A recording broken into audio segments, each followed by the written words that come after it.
So welcome back to my channel. For those of you who know me, my name is Veronica, also known as V, and I've been waiting to make this video for you guys, and I'm kind of having a little moment, and I really am, first of all, filled with emotions because I'm incredibly nervous. And for you, those of you who know, like, I have finally come to a place where I'm now coming to the reproductive endocrinologist, and I'm trying really hard not to be emotional, but if you don't know, I live in San Antonio, Texas, and we have a medical center here, and I work really close. Like, my office is actually really close to the location, and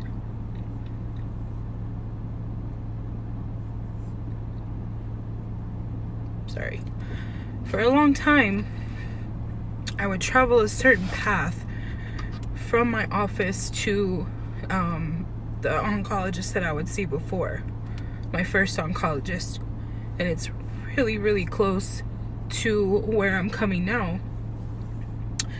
And I know you're probably thinking I'm really sensitive, and I probably am. I've always been a sensitive person, but it's just a totally different feeling for me.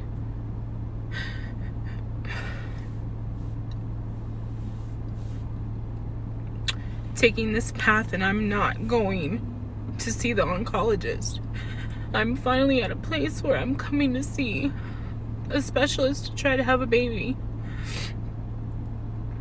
And I've waited so long for this, and I know that this is my first visit, and it could be possibly that I can't even have a child, or I'm not sure what she's gonna say today, but in this moment, I'm just so very thankful because for so long,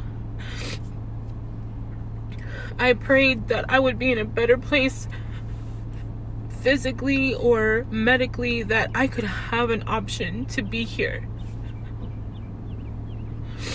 And I've been so nervous. I couldn't really sleep much last night, and I'm very excited, but just coming here on the drive, it was just kind of like hitting me in a good way, in a very good way. But also, like I said, I used to take that drive to my oncologist and just ask myself, like, why am I here? How did I end up being that person that had cancer, or who was going through that situation?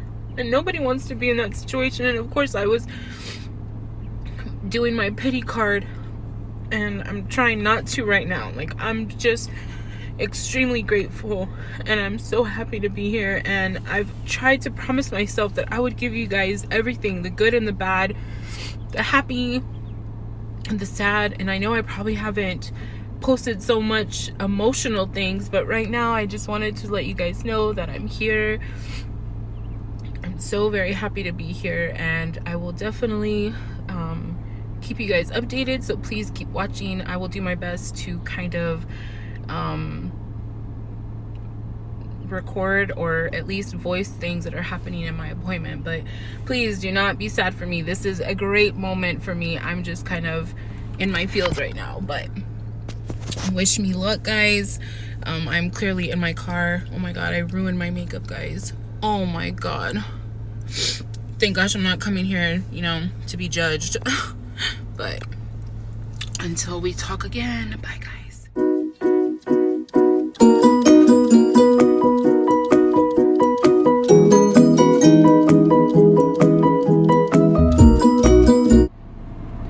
Okay, guys, I'm finally back.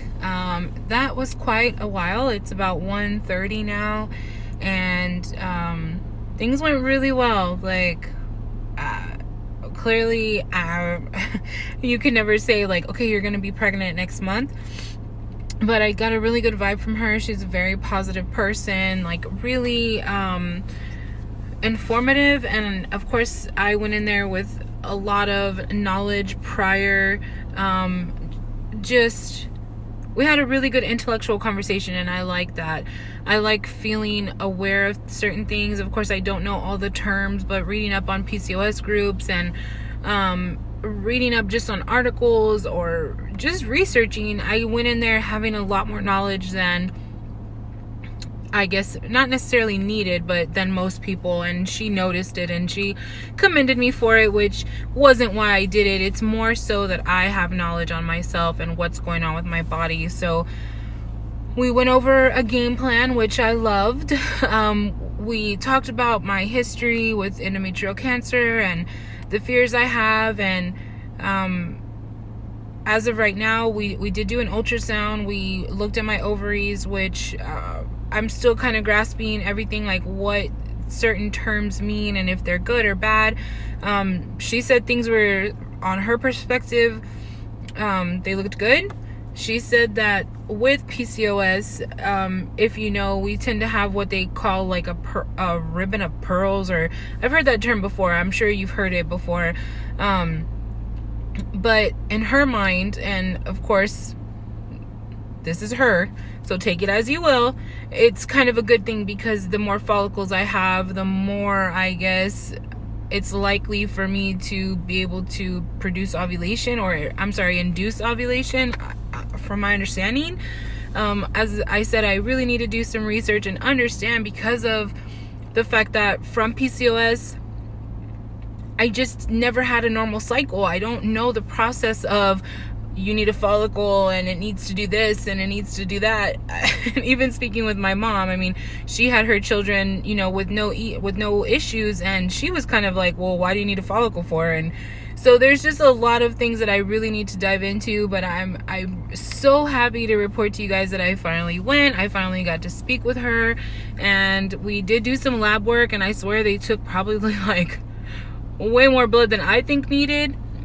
She did some sort of prenatal lab work. So currently we're gonna request my files from my normal endocrinologist and see where my levels are. Of course, someone with PCOS, our numbers are always a concern as far as like our cholesterol, blood pressure, and things like that, which I'm in a good place. I've dropped some weight from the cancer situation and coming off of my Magestrol or Megace.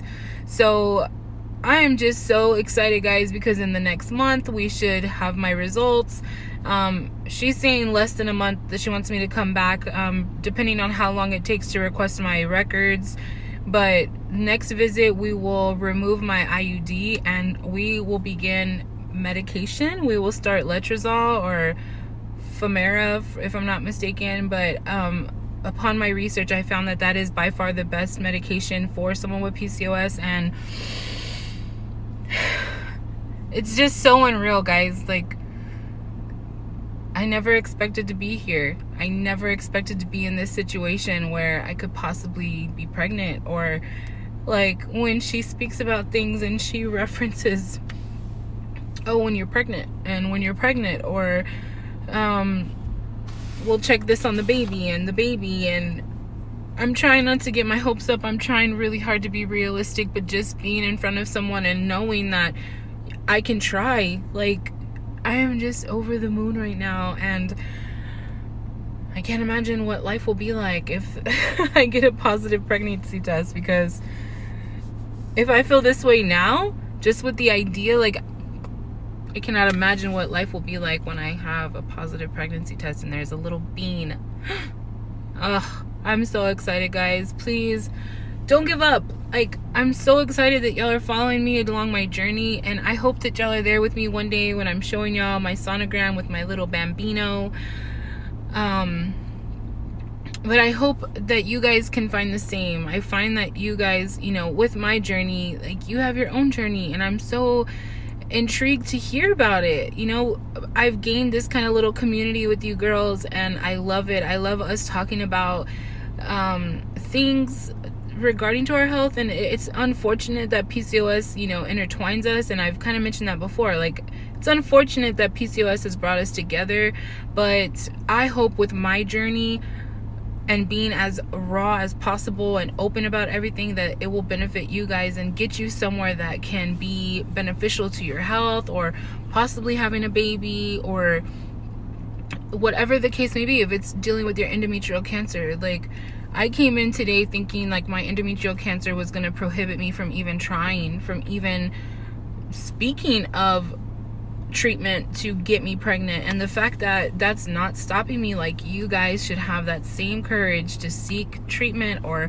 find out better things, and you can do it.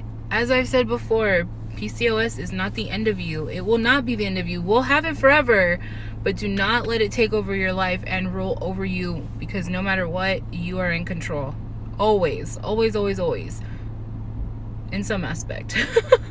Because I don't think you can really have control of getting cancer, but I took matters into my hand and I was in control, and I am now here, guys. But I'm so happy that I could do this for you guys. I'm so happy to be here for myself. If you can't tell, I've said happy like 1,000 times. But until next time, guys, take care of yourself.